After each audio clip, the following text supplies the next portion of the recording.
Chinese are at least as credible as the Americans, and they think they're more credible in being willing to take political pain. After all, Trump, has 40% approval ratings, give or take, and has to, they face elections every 4 years. Xi Jinping doesn't, and I assume his approval ratings are pretty high, not that we'd ever know.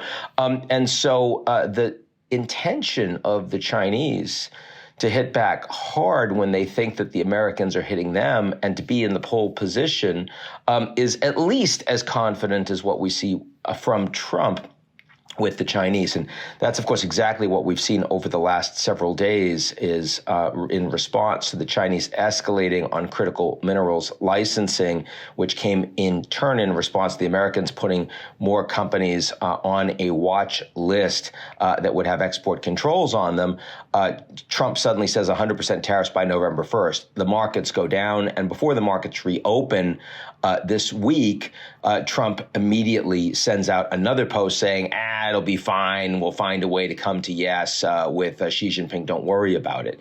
And I think that latter does reflect the reality. I think there are real guardrails between these two countries because they don't want to get in a trade war. They don't want to find out who has more cards, who's going to hurt the other, especially because Trump doesn't want to see significant inflation, doesn't want his economic numbers to go down, and is frankly concerned about that. Same way he walked back his initial talk about firing the Fed chief, Powell, because the markets threw up all over it. This is a real constraint for Trump, and it's a constraint the Chinese have some influence over. So I do think that actually the highline conversation between these two men likely to be relatively smooth and positive when they meet one-on-one.